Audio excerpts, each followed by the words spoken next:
My name is Gary Gully. I am the owner and founder of Alarmist Brewing. I started home brewing in 1991. I was working on a job in Fort Worth, Texas, of all places.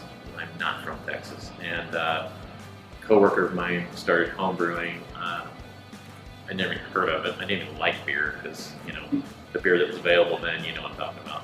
And then I started doing it, and then I went crazy with it, and I stopped for a long time, which a lot of people did.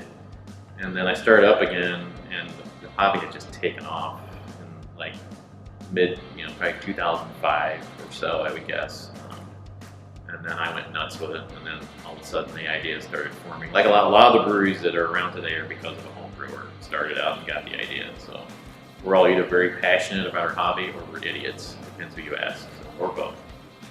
Well, it's funny. The original name was Panic Brewing, and there was a trademark issue, which was my fault. I could have had that name, but the idea was a name to express the absolute fear of trying this, because I waited till I had a high-paying technology job, 2 kids, wife, mortgage, and I decided to quit my high-paying job and open a brewery.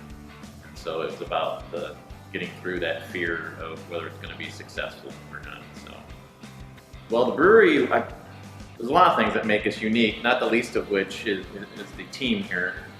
Probably what makes us particularly unique is we have a beer called Le Jus, and that beer is the first ever gold medal winner at the Great American Beer Festival. And I don't know where I put the can.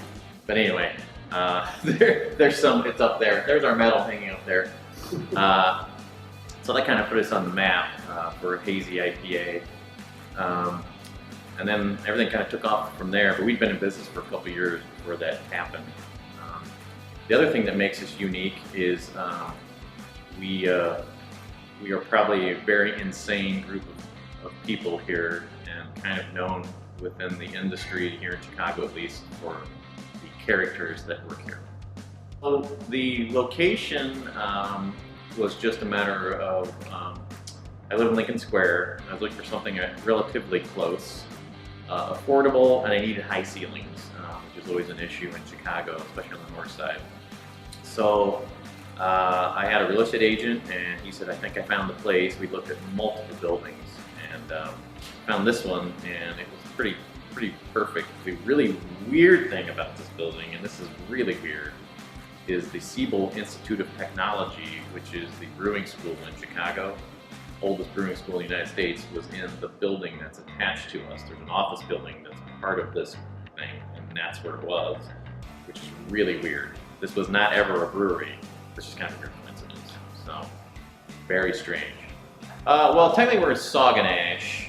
Well, it depends who you talk to, but everyone considers it Sauganash, which is a neighborhood just over here. A lot of people haven't heard the neighborhood. It's actually a really nice neighborhood.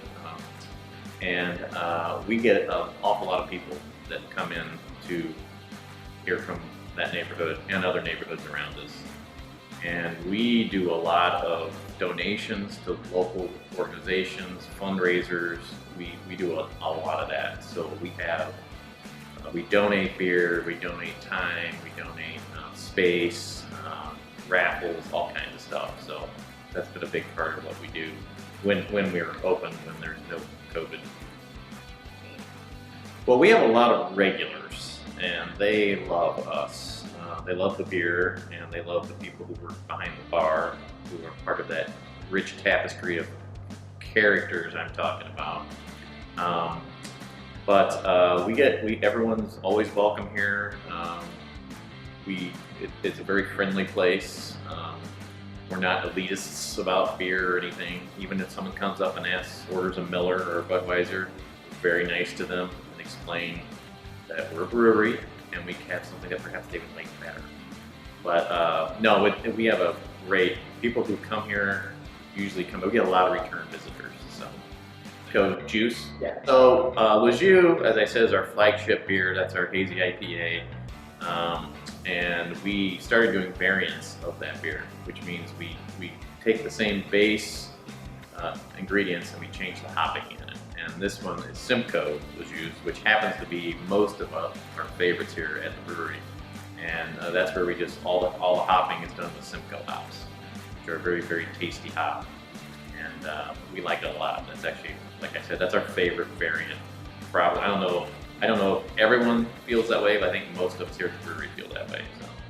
So probably anything you would pair with a white wine might work. Although I personally think that it works with anything that feels right to you. As a wine drinker myself, I don't really worry about whether white or red pair well. I just, whatever I'm feeling at the moment. So it has been very challenging.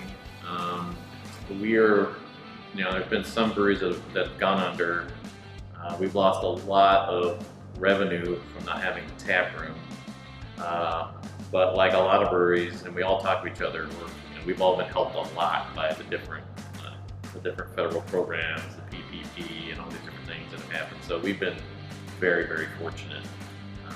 But we finished last year okay.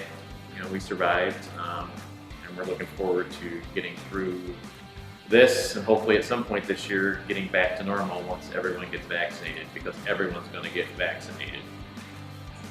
Well, we're friends with a lot of the breweries and participants up here, and we're all friends. We all love each other. We're all big fans of each other, and it's just great being part of this. It's cool to have an event like this during COVID.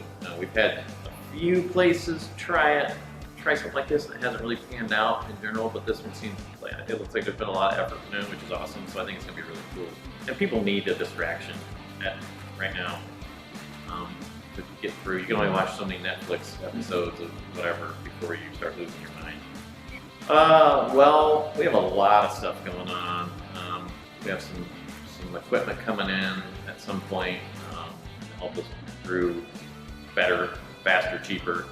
And then the tap room, we've got a lot of stuff we're going to be doing to it. In fact, we need to get going on before we actually start reopening. We're going to do some painting and do some stuff to fix some things that need to be done. We have these garage doors, which you can't see, that we put in November of 2019 to replace these horrible windows that never opened. And then we thought, yes, we'll get them in, and then when spring comes, 2020, we're all set. And then, yeah. But once we're going again, this is a really nice way. It makes it feel like you're outside. And for the weather, when it allows it, it's going to be really awesome. And we have this really cool sign that people will enjoy now. It's really obnoxious, and it blinks and stuff. It's a giant dynamic stick. So that's kind of fun. So, well, we're all over the social medias. So we're on, you find us on Facebook, Instagram, Twitter. Most of the posts are done by our marketing sales guru, Joe. And the best way to support us right now, if you could, is to come by. You can order online on our website, alarmistbrewing.com, and you can order beer for pickup. And we do a lot of business like that. Not as much as we would do if the tap room was open. It's very simple. You don't get out of the car. We have it down to a science. You place the order. The instructions are on the email you get, and we bring the beer out to you. It's very easy to do. If you can't do that, then please buy from your local store. No, I think that probably the only other thing I would add is we're very much into lagers as of last year. So even though we're sort of known for our hazy beers, we've kind of moved in another direction as well. So we're doing a lot of lighter, refreshing beers that go very well with warm weather. So that's a big part of what we're going to be pushing as we move forward, in addition to our hazy beers and stuff we do already. Hazy beer would be what we'll call hazy IPA, like Le Jus. So it's a beer that's cloudy, but the cloudiness is from flavor components that happen during the process. So